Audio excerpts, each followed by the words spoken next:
Welcome back to the last exercise of lecture 3. We're still busy with the rainfall program. The last thing I want to do is when the user clicks on total winter rainfall, all the rainfall figures above 20 must be highlighted with yellow. Okay, so I'm going to change the code or add to the code already there. Remember, this is the code that we used to find the sum of all the rainfall. Now, inside this nested for loop, I'm going to add code that color the cells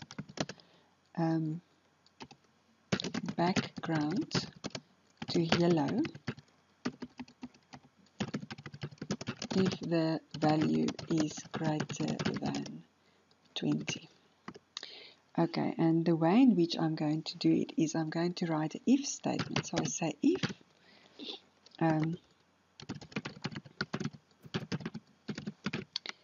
data grid view rainfall and which position, the ij position, because that's now inside the loop.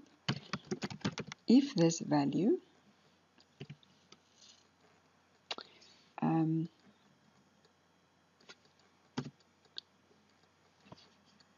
let me just get the brackets right. If that value is greater than 20, let's see what's the problem. Okay, if that is greater than 20, then we want the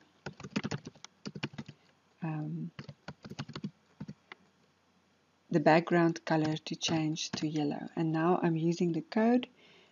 How do we change the background color? This is the way it is done. There's rows that, remember now, rows are given by J and columns by I.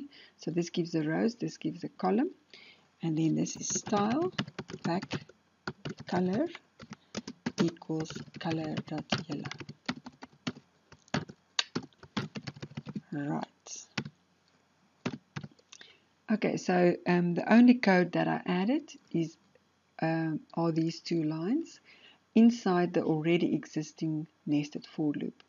Remember the nested for loop we created in exercise 1 where we wanted to add all the figures. Now why is it in a nested for loop or a double for loop? It's because you want to run through all the cells and make sure that it is, not less than, but greater than 20. So if it's greater than 20, that is when we want the color to change.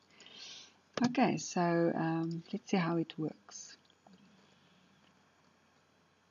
Okay, the program runs. I say, what is the total winter rainfall? It gives me the total, but it also colors those values greater than 20 yellow.